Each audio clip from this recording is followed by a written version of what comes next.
power wishbone set. They hand the ball. Oh no, Saber and faked it. Keeps it himself to the left sideline and into the end zone for the touchdown.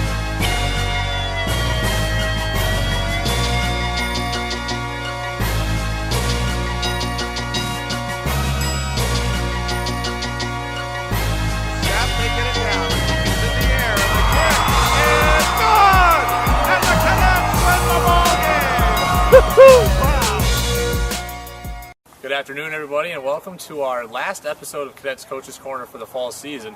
This afternoon, I had an opportunity to sit down with head cross-country coach Nick Cooper, whose teams placed first on the men's side and fifth on the women's side at last weekend's GNAC Championships.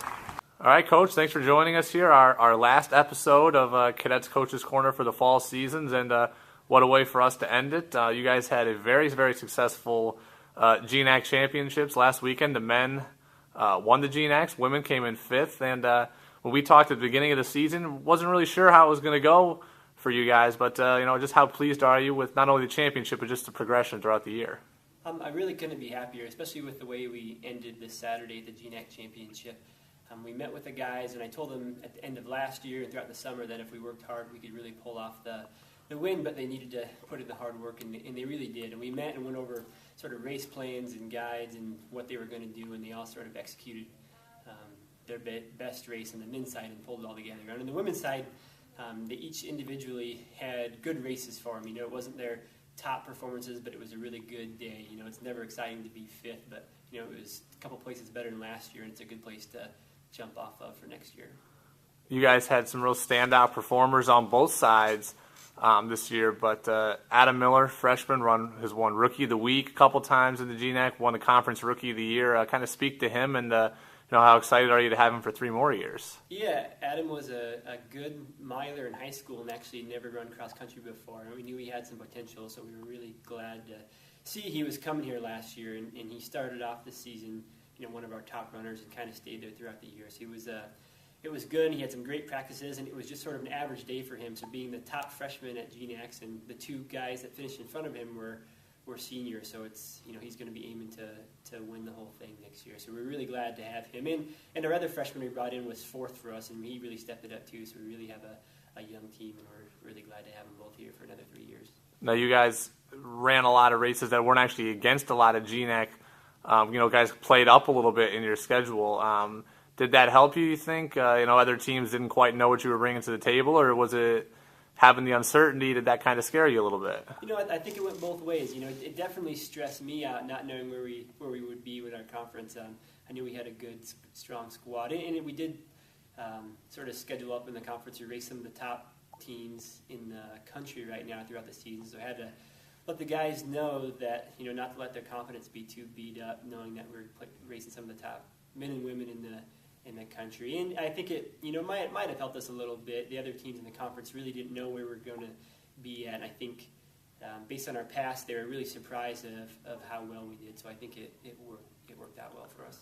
On the women's side, you guys finished 5th. We talked about that a little bit, but you guys were led by Mallory Clark, again, one of your co-captains. She's a senior. What did she bring to the table throughout the entire season, and how much are you going to miss her as this women's program continues to develop? We're going to miss Mallory a lot. She was led the team on and off the field. She was our top finisher at all the races she ran this year, and really did well. She's always hoping to run faster times, but was in the 19 minutes, which was really, really strong for us. And she had an average day at the conference meet, but still was able to get all conference and get 7th, which was great to be able to do that. But she's a strong leader outside of the meets as well, and she really helps bring the team together and let them know the little things that they're supposed to be doing when I'm not around. So it really helps bring the team together and help change our culture. Now, season is not over. You guys still have the New England Championships coming up on November 10th. What are you guys expecting there, for some of your individual performers? Yeah, we have the NCAA meet coming up in a few weeks, and we're really looking forward to that. We put a lot of pressure on the guys to do well at GNACs and at NCAAs. The pressure is off of them a little bit, and they're not expected to be in the top group. So I expect that we'll have some good performances with the men and women. A lot of individual PRs, I think, are going to come out that day, and it's really going to be about sort of getting out of the comfort zone and finishing off on a strong note. We have a week off, and that really helps helps the guys a lot. All right, last question. When we talked at the beginning of the season, you talked about really trying to get Norwich cross country back on the map and kind of change the culture. How important do you think this weekend and this newfound success is for that long-term goal? Oh, yeah, I think it's huge. I told the team it helps in a lot of ways. One, this is my second year, and I've just been here a little over a year, and the teams have sort of bought into the program, and this helps show that when they've been following the program and doing all the little things they're supposed to and working hard in the off season, that this paid off. I said this last weekend capped off a year of really hard work, and I'm glad that it paid off for them well, and it's going to help them motivate them in the future, knowing that for instance, Adam Miller's third with only 2 seniors in front of him, so he's going to go after the win, and our other freshman was 11th and one placed all conference, and he's going to be shooting for top 10 next year. So it's really going to motivate them and the women for the whole next year. All right, Coach. Well, thank you very much. And again, continued success and congratulations.